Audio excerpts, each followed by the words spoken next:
Basta kay Sir Rojan, ibang klase. Let's go! Okay, welcome ulit sa ating klase. Sa video na to, pag-uusapan natin ang Article 1793. Dito sa article na to, dinidiscuss ang tungkol sa obligation of partner who receives share in the partnership credit. Paano kung halimbawa, ang isang third person may utang sa partnership, tapos itong isang partner nakakolekta ng kanyang share sa isang third person, tapos biglang naging insolvent. Kailangan bang hatian niya yung ibang partner or pwede niyang solohin? Ano nga ba? Ready ka na? Sige, start tayo. Let's go! Ayan, sige, basahin muna natin. Article 1793. A partner who has received in whole or in part his share of a partnership credit when the other partners have not collected theirs shall be obliged, if the debtor should thereafter become insolvent, to bring to the partnership capital what he received, even though he may have given receipt for his share only. Yan. So, though yan though. Yan. So, dito sa article na 'to, dinidiscuss ang obligation ng isang partner na nakatanggap ng kanyang share sa isang partnership credit. So, obligation of partner who receive share from partnership credit.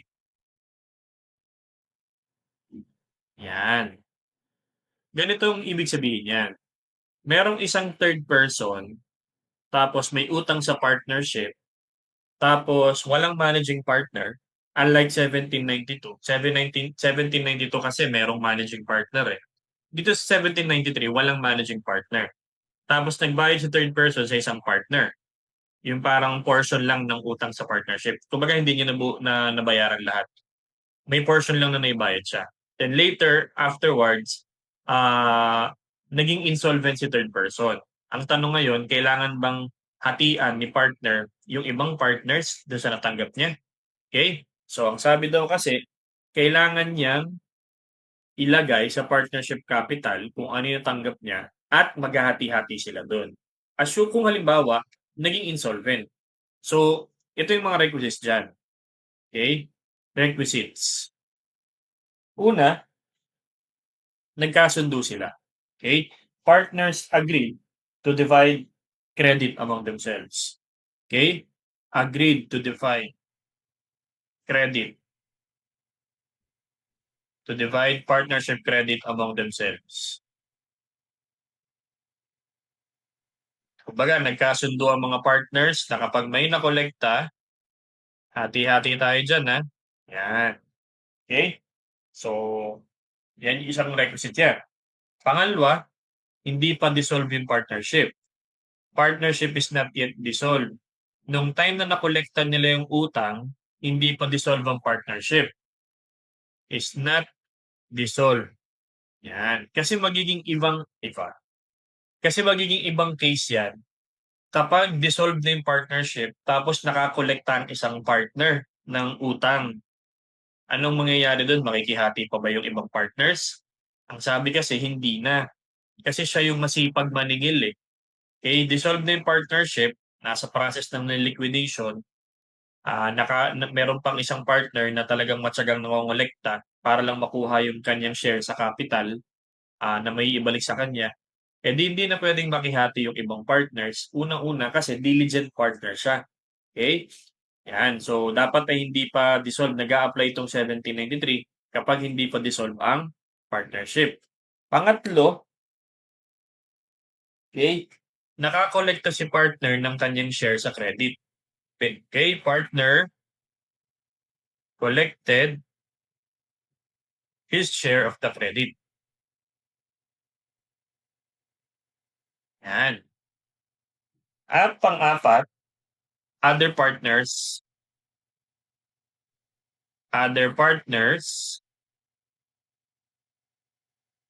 did not or have not collected their share from the same debtor. So ito yung same debtor. Same debtor, in this case, third person, who happens to be, who is later insolvent. So, afterwards, naging insolvent yung third person, nakakolekta ang isang partner. Afterwards, hindi na nakabayad. So, diyan mag-a-apply ngayon yung 1793. Tapos walang ano dito whether may managing partner dito or wala. So, applies to any partner. This is applicable to any partner. Okay? Applicable to any partner. Whether managing partner ka or hindi. Okay? Let's have an example. Halimbawa, si third person, si T, okay? Third person, may utang sa ABC Partnership. ABC Partnership. Okay? Yan. Ang utang niya is, let's say, 100,000. Okay? Gawin natin D para patas. ABCD Partnership, 4 na partners. Tapos, ang nakakolekta ng utang ay si A. Si A collected payment. A collected payment. Okay? Let's say ang nakolekta ni A ay 25,000 mula kay T. Yan. Nakolekta niya lang is 25,000. So, hindi pa dissolve ang partnership In this case, not dissolved. Okay? Later, afterwards, si T naging dissolved or insolvent. Dissolved tuloy. Naging insolvent. Ibig sabihin, after niya makabayad kay A, ng 25,000 in partial payment para do sa 100,000, naging insolvent si T. Okay? Ano mangyayari? Pwede bang kanyahin na ni A, nakuha ko na yung aking bayad, ako naningil, sa akin nagbayad.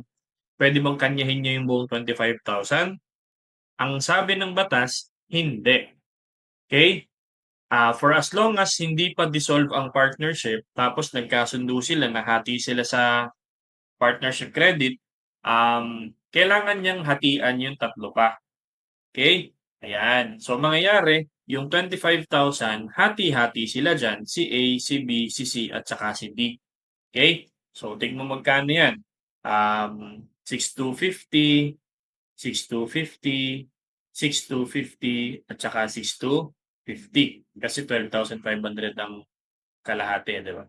So, ayan. Kailangan hati-hati sila dyan kahit na si A ang nakakolekta. Kasi hindi pa naman dissolve ang partnership at hindi naman, meron silang community of interest.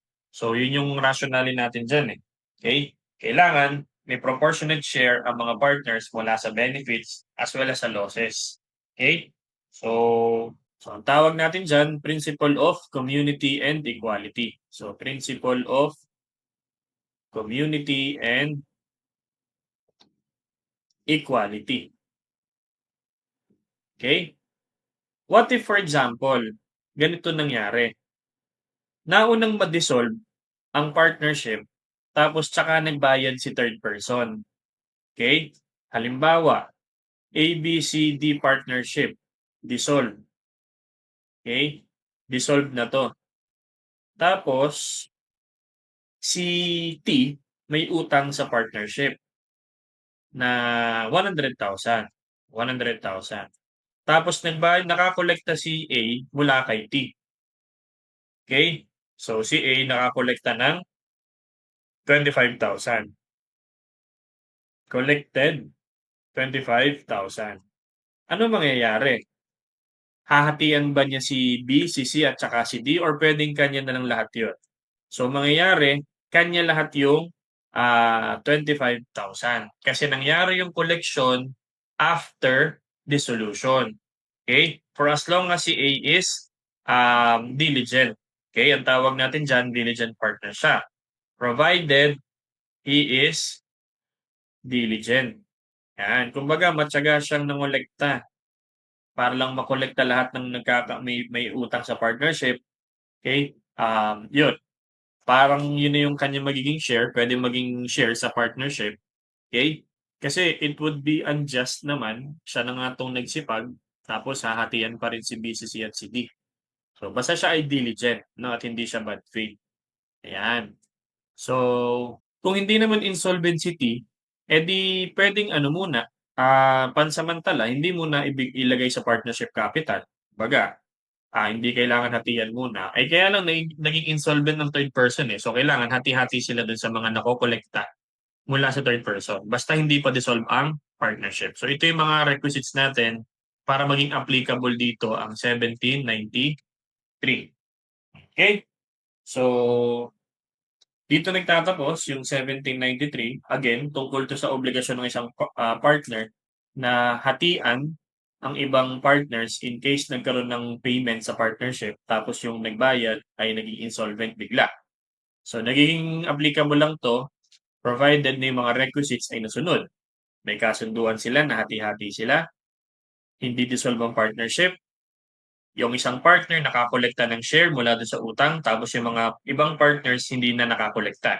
Bakit? Kasi naging insolvent na si third person. So ano mangyayari? Kapag ano na nangyari, yung requisites na sunod lahat, yung partner nakakolekta, required siyang hatian yung ibang partners na hindi nakakolekta proportionately. Okay? As long as insolvent na yung third person at hindi pa dissolve yung partnership. Pero kung dissolve na yung partnership, biglang nagbayad ang third person, nakolekta ni partner, considered siya as diligent, so pwede niyang hindi hatian yung iba basta siya ay for satisfaction ng kanyang capital sa dissolution and liquidation process. Okay? So, yun. I hope meron ako nadagdag sa inyong bagong learning na magagamit ninyo sa inyong mga klase. Kung medyo may kalituhan ka, ulitin mo na yung lecture natin, I'm sure makukuha mo rin yan. And laging sinasabi sa inyo, mag-aral kayo mabuti, mag-ingat palagi at laging tatandaan, ibang klase ka. Bye-bye!